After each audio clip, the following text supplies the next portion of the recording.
Well, let's get started in the kitchen because we're kicking things off with a dish that is sweet and a little spicy and perhaps fresh and perfect for the warmer weather as we start to approach. But I got to ask you, what kind of hot dog do you like? It's been a while since I've had a hot dog. I know. Maybe a million years. You know, I'm all about I like the little tiny hot dogs, like the little pigs in the blanket. Oh, yeah? Yeah. If I'm going to go for a hot dog, I'm going to go for one of those. Okay, okay. Well, Chef Laura from Celebrated Cuisine does a lot more delicious and kind of hot dogs can be delicious. Well, I guess they could. Maybe that's our next challenge. Well, I could have finished the risotto today with hot dog instead. Well, there you go.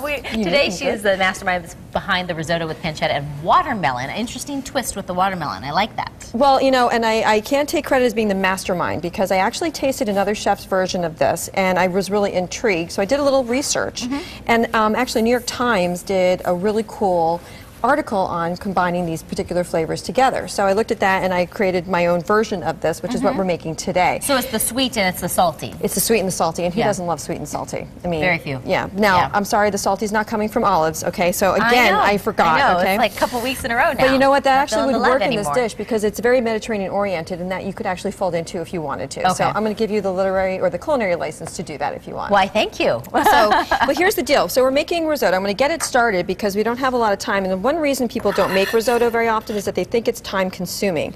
but what I did here was we're making one with pancetta and watermelon, as you know. So this is pancetta, which you can find at the grocery store, either in the deli section or you know, where they slice it for you, or you can also get it pre-packaged, and that's what a pre-package looks like. The pre-package is nice because it's already diced up for you.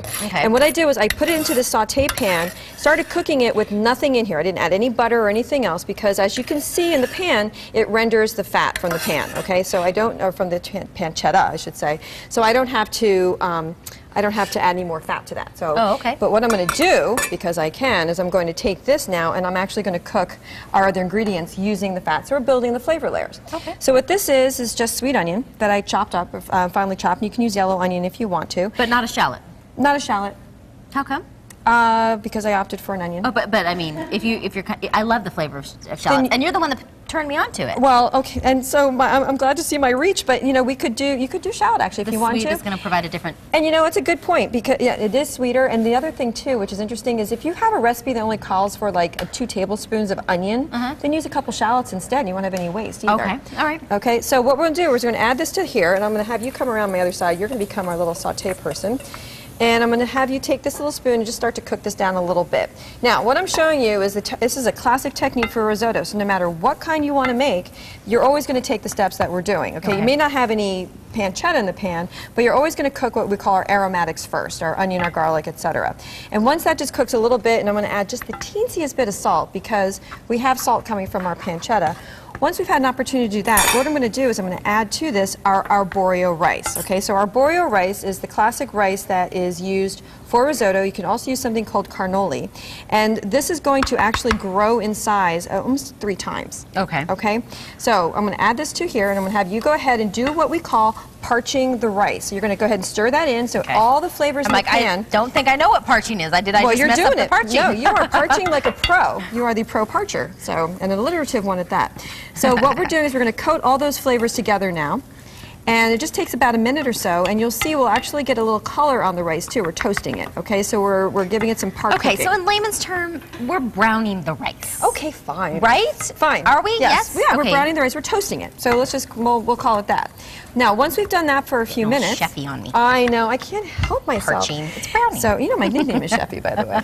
Okay, so now the next step we would always take in a risotto, and you can do this with the red wine also, is we're going to deglaze our pan, okay? So in layman's terms, that would be anything stuck to the bottom of the pan will now be lifted now she's with really alcohol. dumbing things down for me, and I like it. So go ahead and stir that in. You can hear a little sizzle, which is good. Okay, and what we want to do is we want to actually absorb some of that liquid now and that flavor into the rice. Okay. So keep going, and here's the key now. With regard to, there we go, good. With regard to risotto, it's about heat management. Okay, so people think it takes hours to make risotto. It really only takes about 20 minutes, and hopefully we'll prove that today.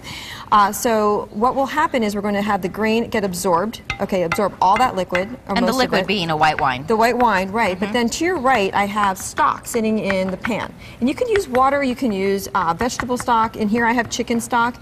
But let's say you wanted to make a risotto that had beef in it. I might use a red wine instead. Okay. Okay, so what I'm going to have you do is take your ladle right there.